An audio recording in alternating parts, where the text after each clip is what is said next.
グーのプラモトリセツ。さて、今日は RG ガンダム 2.0 を組み立てるぞ。完成。一つ気になったのは、コックピットハッチが開いた時に、キャノピーも一緒に開いて欲しかったんだよね。あら、こっちの GT01 は、ちゃんと開くのにね、惜しいわ。まあ、その点は少し残念だけど、パーツがポロリしないのは、かなり優秀だぞ。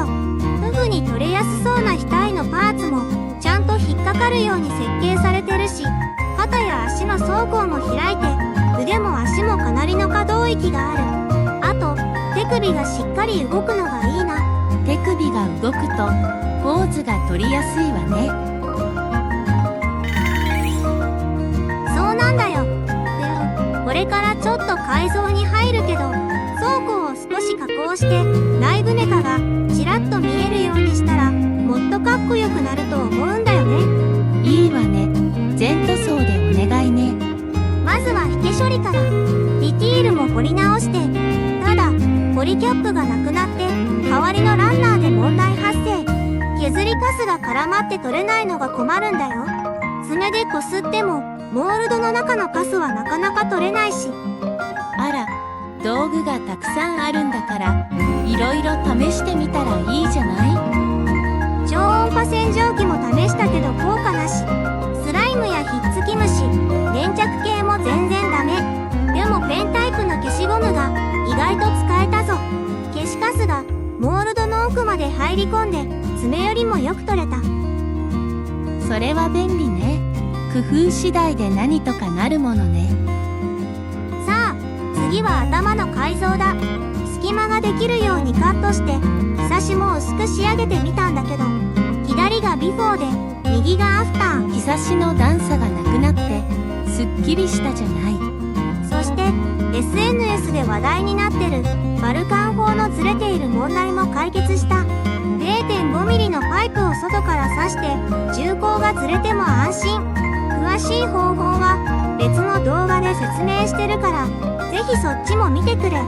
概要欄にリンク貼っとくわ。さて、次はバストアップ周りを改造していくぞ。まずは、襟に切れ込みを入れてみた。この 0.2 ミリのカットソーが大活躍してくれた。パッケージに世界一って書いてあるのがまた気になるわね。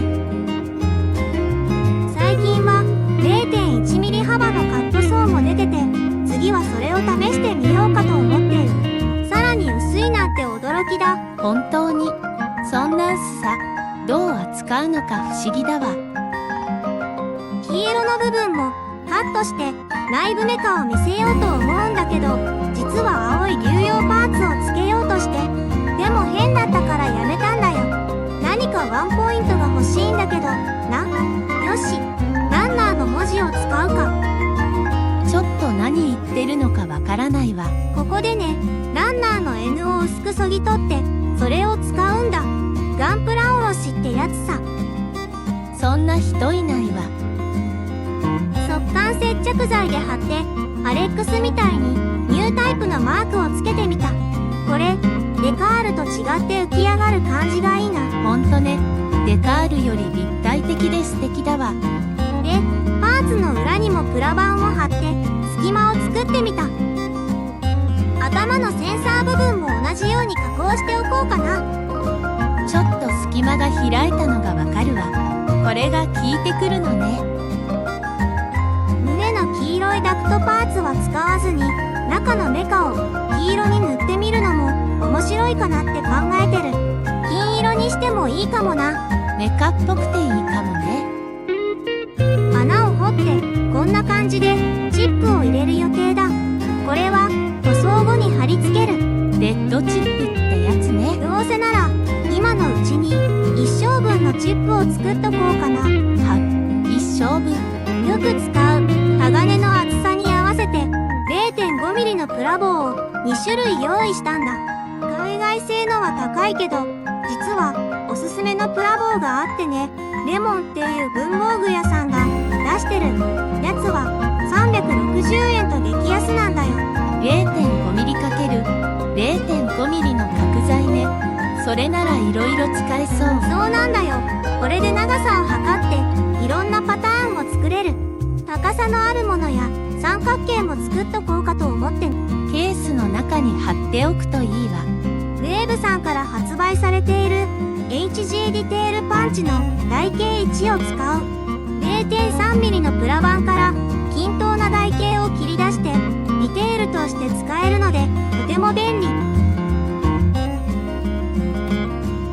気になるジョイント部分は塞いでおいて、ディティールも彫り直してみた。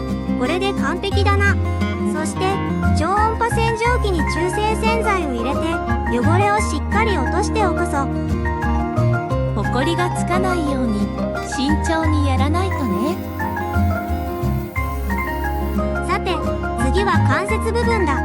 塗装するとどうしても厚みが出て最悪はまらなくなるから、しっかりマスキングしていくぞ。猫の手を使って塗装の準備完了。猫の手が足りなくて買い足すほどすごいパーツ数。関節部分には調色したライトグレーのサーフェーサーを使用。ラーニアの中には電子ピンを埋め込みリアルティを出す。塗装が乾いたら塗り分けるためマスキングテープを貼る。デザインナイフで下の塗装を傷つけないように慎重にテープだけを切っていく。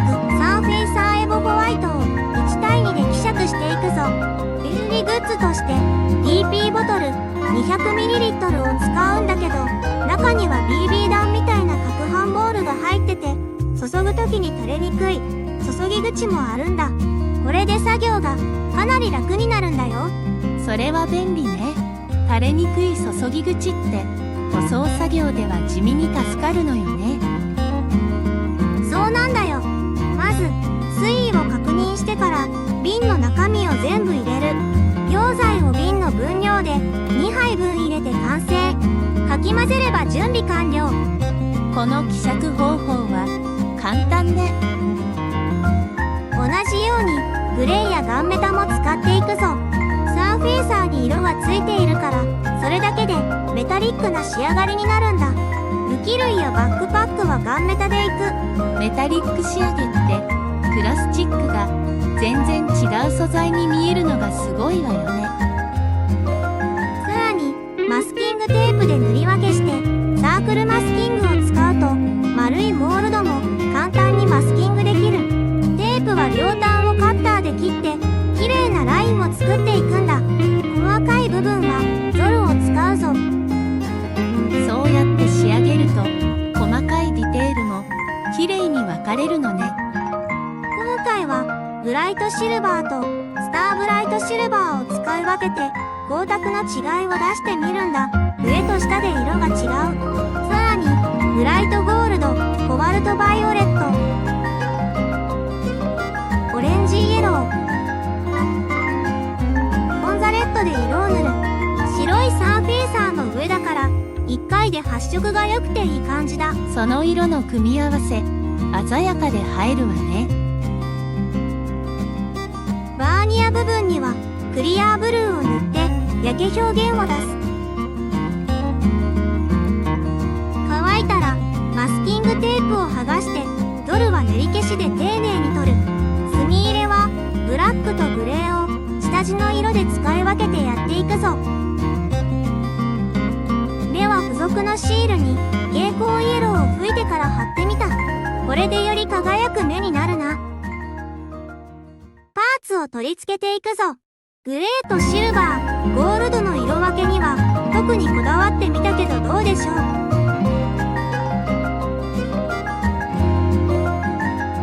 ーニアの電子ピンの向きは悩んだ結果逆につけることにした。ブルーの焼け表現を加えリアリティが出てたら嬉しい。一番苦労したのはマスキングかな。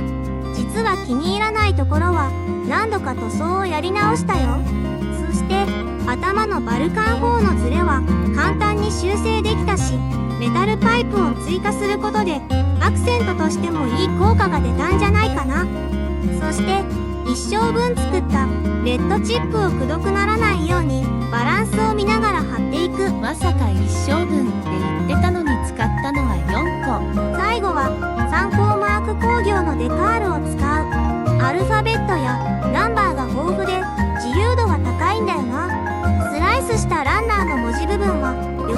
結構マッチしてくれた。いつもは全体に艶消しのトップコートを拭くけど、今回は光沢、半光沢、そして艶消しとパーツごとに質感を分けたので、トップコートは省略しようかな。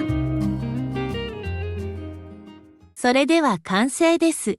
どうぞ。